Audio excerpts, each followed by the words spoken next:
The Fender Telecaster guitar has been around since before I was born, and that's a long time. Some of the greatest guitar players in rock and roll, blues, and country music have kept this guitar in their arsenal. Some using it a little, some a lot. Clapton and Page, the Boss, George Harrison, Terry Kath, and even Joe Walsh would make a Telecaster do its thing. Some, like Peter Townshend, would favor the Tele at times. Pete liked his versatility with his bolt-on neck so he could change them in and out after turning his guitar into a jousting spear to put his speakers in their place.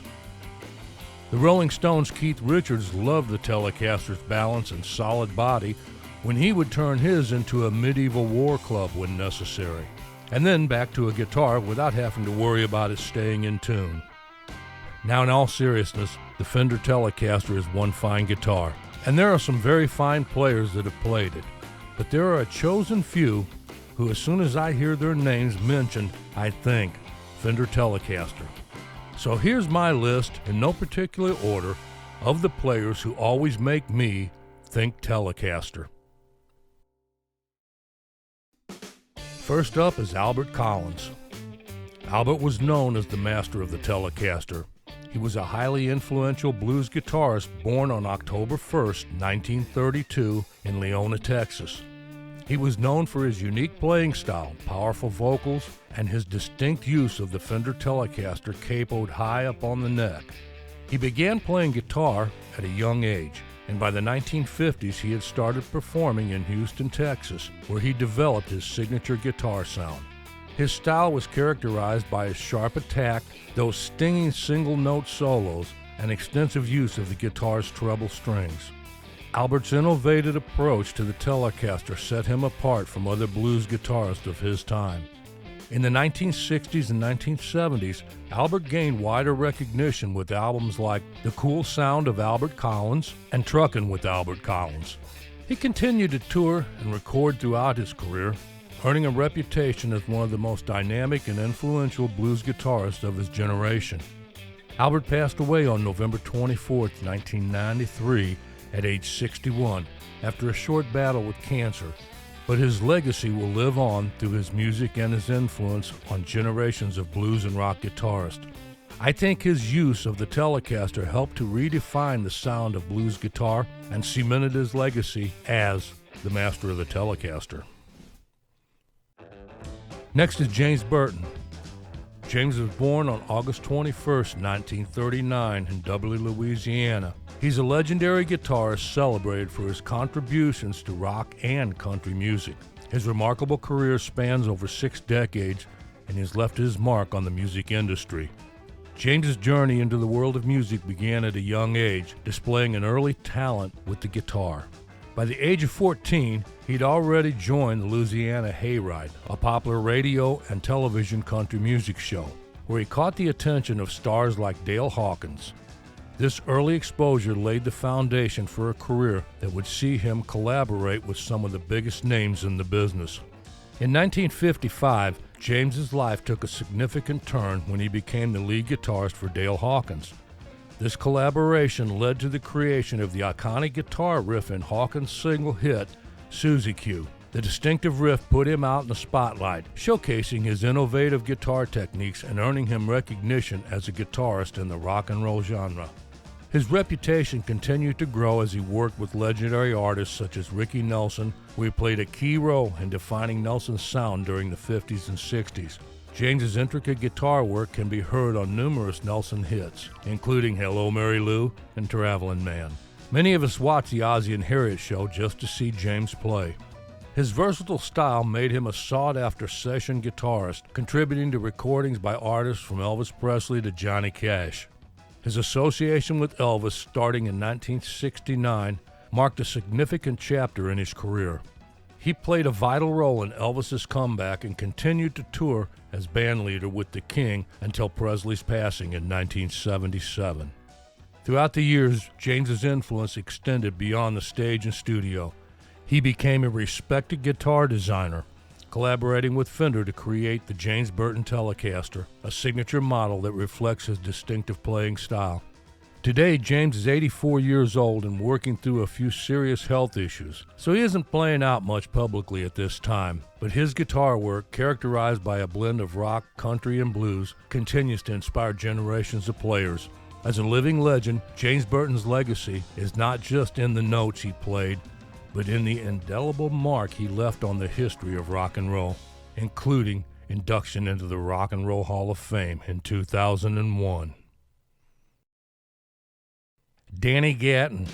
He was known as the Humbler, born on September 4th, 1945 in Washington, D.C. Danny was a master of many styles including jazz, blues, rockabilly, and country, and his innovative approach to the guitar earned him a reputation as one of the greats among most other guitarists. His musical journey began at a young age, and by his teenage years he was already making a name for himself in the Washington, D.C. music scene. Throughout the 1970s and 1980s, he gained recognition for his exceptional talent, performing with various bands and releasing albums that showcased his musical influences and extraordinary guitar skills. Although he would play a few different guitars throughout his life, it was that old '53 Telecaster he loaded with Joe Barton pickups that he would play and get a wide variety of sounds out of. In an earlier video that I put out a few years ago about Danny, I compared him with the artist Vincent van Gogh, saying, "When you see a Van Gogh painting, you go, wow, how in the hell can he get this out of the wild mixture of hot and cold colors? Brush strokes go in every which direction, as you stand there wide-eyed trying to take it all in, and then try to understand what you're seeing and why it captivates you." Same with the Gatton guitar piece. You think, my God, how does this guy go from this tone to that tone, this effect to that one, and then from a finger-picking style to a flat pick, and you think, how can he just change rhythms like that right in the middle of a song and make it sound right as you stand there trying to understand what you're hearing? And finally, they both didn't get the recognition they deserved until after leaving this world by self-inflicted gunshot wounds.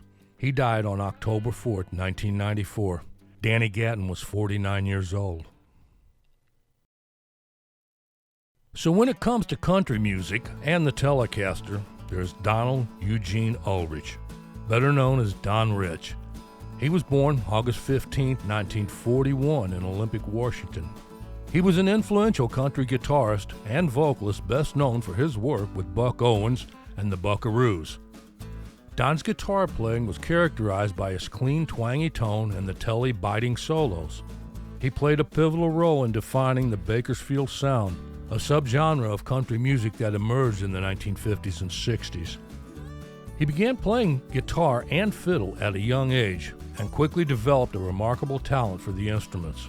In the very early 1960s, he joined Buck Owens' band, the Buckaroos, but not as a lead guitar player, but as a fiddle player and harmony singer. At that time, Buck Owens played his own lead guitar while fronting the band. But soon, Don, who had just turned 20 years old, started playing more and more guitar, and then soon took over most of the solos and instrumentals for the band. A quick story here was that in the early years, Fender would give some of the bands a few guitars and amps to advertise their products, and Don and Buck would share one of the twin reverb amplifiers they were given. Before the gig would start, Don and Buck would flip a coin to see who got the reverb side of the amp to play through for that show. Don Rich was also a very good harmony singer, and when Buck Owens' career started to take off, it was Don you hear on many of those early songs playing that twangy Telecaster guitar and singing harmony with Buck. On July 17, 1974, after finishing work at Owens' Bakersfield studio, Don was killed in a motorcycle accident. He had been en route to join his family for a vacation on the central coast of California. For unknown reasons, his motorcycle hit a center divider on the northbound Highway 1. He was pronounced dead on arrival at the then Sierra Vista Hospital in San Luis Obispo at 10:55 p.m. that evening. He was 32 years old. A name that always comes up when the Telecaster is talked about is Roy Buchanan. He was born September 23, 1939, in the town of Ozark, Arkansas. The family was soon to move west across country and settle in the town of Pixley, California, around 1942. Pixley is located about 50 miles to the north of Bakersfield. Roy was one of those guitarists who could plug a Telecaster into a Fender amp, turn the amp up to full volume, step away from it, and play anything from Hendrix to Haggard to anything else you could imagine and make it sound great. Roy did things on a guitar that was just amazing, and he did them his own way. His style was bits and pieces of every genre of music he liked, and he molded it into his way of playing them. He could use his volume and tone knob to sound like anything from a steel guitar to a wah-wah pedal. If there was ever a guitarist to master the Telecaster, it had to be Roy Buchanan. Jerry Garcia said, probably the most original country-style rock and roll guitar player. Has the nicest tone and the most amazing chops, technically super fast and much neglected. In March of 1975, Jeff Beck released his Blow by Blow album, featuring the song 'Cause We've Ended as Lovers, which was dedicated to Roy Buchanan. So in 1976, Roy put out a Street Called Straight album on Atlantic Records. The album contains the instrumental My Friend Jeff in honor of Jeff Beck. Roy ended up developing a drinking problem, which followed him around. Although friends, family, and bandmates said Roy had laid off the drinking and seemed happy. But on August 14, 1988, his wife had called the police to their Reston, Virginia home about a domestic disturbance. Roy was then arrested for being drunk and disorderly. He died that night in his jail cell, the cause officially recorded as suicide by hanging. Many still dispute this finding. I'm sure this list could go on and on. Albert Lee, Jim Weeder, Marty Stewart, Kenny Vaughan, G.E. Smith. This video is just a few of my favorites in no particular order. Let me hear some of yours in the comments section below, or just comment on the ones I just mentioned. I appreciate y'all watching. I hope you'll subscribe to the channel.